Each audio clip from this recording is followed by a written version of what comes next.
नुकसान आंखों को दिखता है क्या? केवल योगियों को दिखता है। वैसे ही क्या करना है, क्या नहीं करना है, योगियों को पता होता है। जो योगी नहीं है उनको नहीं दिखता। हमारे पिताजी ने किया, मैं भी करूंगा। पब्लिक सब कर रहे हैं, लेकिन सत्य पता नहीं है। हर काम सत्य जानकर करना चाहिए। पहले सब्जी काटना, तुरंत पकाना है, काट के वैसा ही नहीं रखना है। कुछ लोग मशरूम खाते हैं, वह क्या है? मशरूम नहीं खाना चाहिए। सो मशरूम नहीं खाना, लहसुन नहीं खाना, माइक्रोवेव में नहीं पकाना, कल बनाया हुआ सांभर आज नहीं खाना।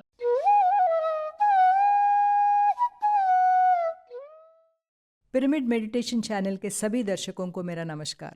आज का दिन मेरे जीवन का ना भूलने वाला दिन है। पत्री सर के साथ मुखामुखी करने का सौभाग्य मुझे मिला है।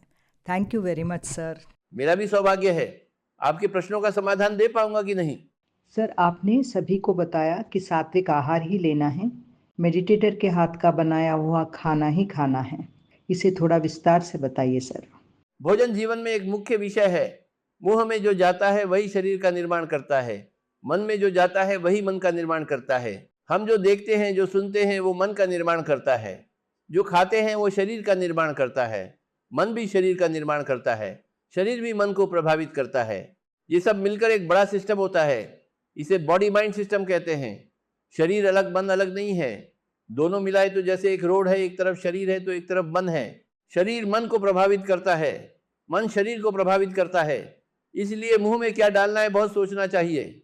वैसे ही मन में क्या रखना है उसका विचार भी करना है। वैसे बुद्धि में क्या रखना है, हम जो पुस्तक पढ़ते हैं वही हमारे बुद्धि में होता है। 3 साम्राज्य है, जंतु साम्राज्य, पक्षी साम्राज्य और मत्स्य साम्राज्य। ये 3 साम्राज्य मानव के लिए फूड नहीं है। अच्छे फल, पत्ते और शाखाएं अच्छे से पकाकर खाना है। नहीं तो बिना पकाए भी खा सकते हैं, लेकिन वृक्ष जगत से मिलने वाला खाना ही खाना है। जंतु जगत से नहीं। अंडा नहीं खाना है, सब खा रहे हैं करके हम खाएं, ऐसा नहीं है। क्या खाना है जानकार खाना चाहिए। अंधा बैल खेत में गिरेगा तो क्या होगा? वह खेत सर्वनाश होगा। मनुष्य उसे अंधे बैल की तरह खा रहा है। वह खुद को बर्बाद कर रहा है और दूसरे को भी बर्बाद कर रहा है। क्या खाना है उसको जानना और उसे ही खाना। जो नहीं खाना है उसे ग्रहण नहीं करना। क्या खाना है पता कर लेना चाहिए। शाकाहारी खाना है, अच्छे से पकाकर खाना है, या शुद्ध वैसे ही खा सकते हैं। स्वादिष्ट खाना कहाँ से आएगा?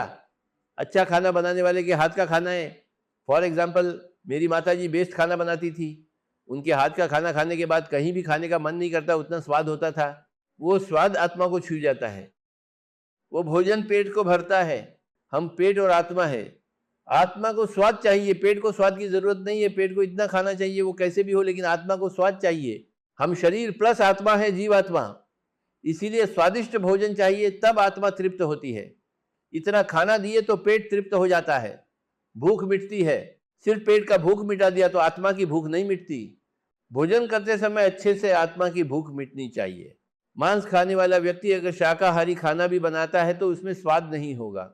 ये उन्हें पता नहीं है, यानी पैदाइशी शाकाहारी है। उन्हें शाकाहारी भोजन बनाना चाहिए। एक बार मैंने देखा, बीच में मांसाहारी से शाकाहारी बनेंगे तो वो भी अच्छा बनाते हैं, लेकिन थोड़े साल लग जाएंगे। मांस बंद करके थोड़े साल बाद तब उनके हाथों से वह स्वाद आएगा, इमीडिएटली नहीं आएगा। एक छोटा उदाहरण बताऊंगा। महात्मा गांधी जी पुणे की यरवाड़ा जेल में थे। एक दिन उन्होंने आलू की सब्जी और रोटी खाई और वो खाते ही उन्हें वोमिट हो गई। उनको आश्चर्य हुआ, रोज मैं वही खाता हूँ, क्यों आज ऐसा हुआ? अधिकारियों से पूछा, जिसने खाना बनाया उसे बुला कर ले आओ। वह बालक को बुला कर ले आए। उसने पूछा तो वो बोला, हाँ मैंने बनाया स्वामी जी, आपके लिए भक्ति से बनाया।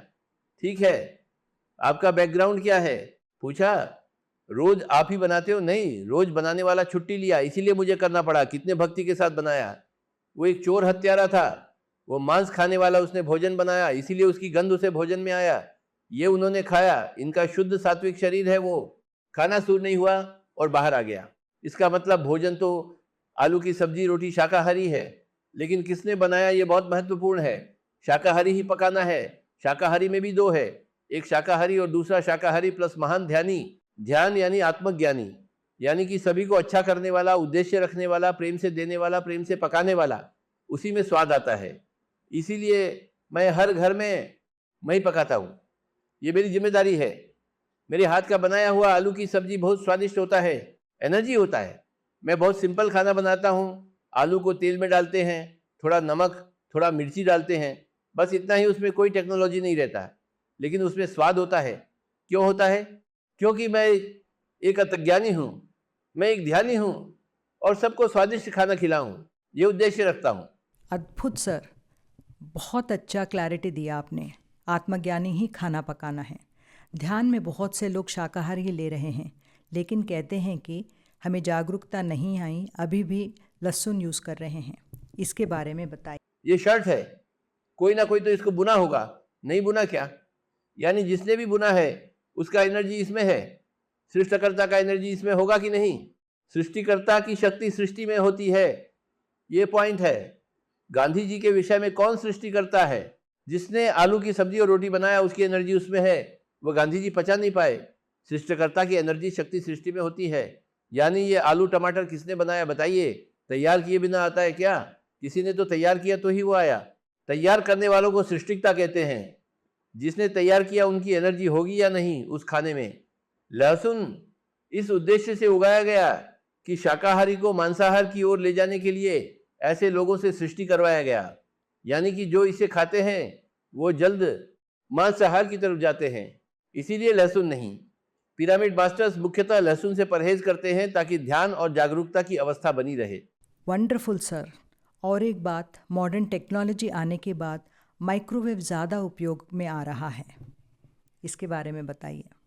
नो माइक्रोवेव, वो हाई वोल्टेज में हम जो भी पकाते हैं उसमें की शक्ति क्षीण हो जाती है, उसमें केवल पदार्थ रहता है, एनर्जी नहीं रहता।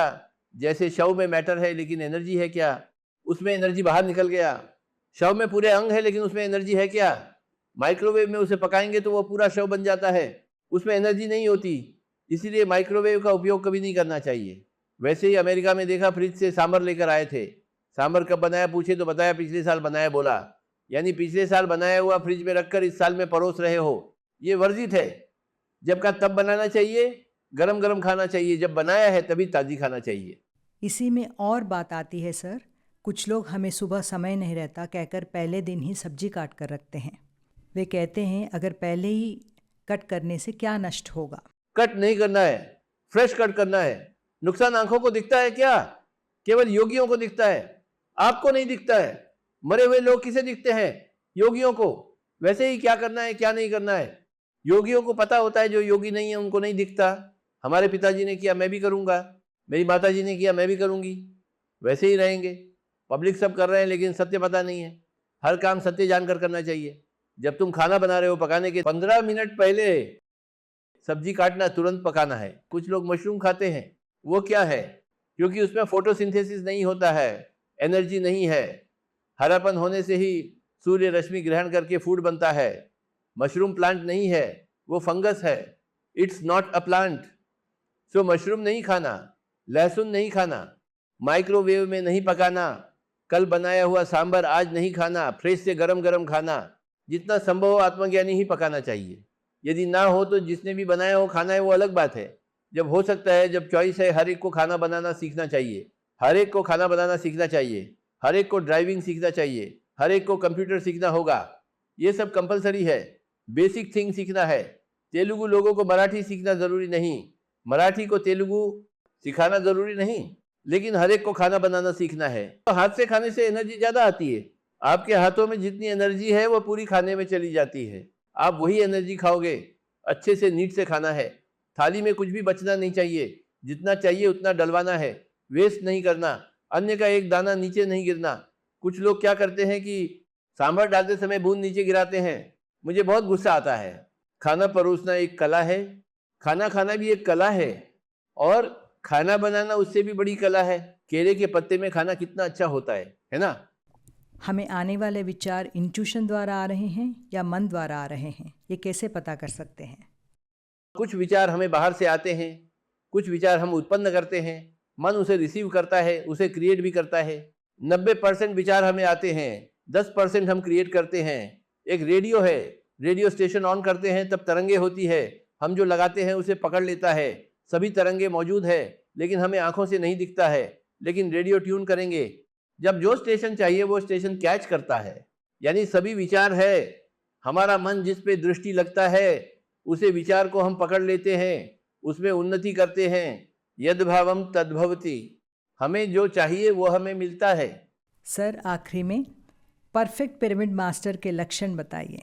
हम सबको वहाँ पहुँचने के लिए आपने 18 आदर्श सूत्र तो दिए हैं और बाद में 13 स्पेशल प्रिंसिपल्स भी दिए हैं। एक पिरामिड मास्टर दूसरे पिरामिड मास्टर को देखकर सीखता है कैसे रहना है।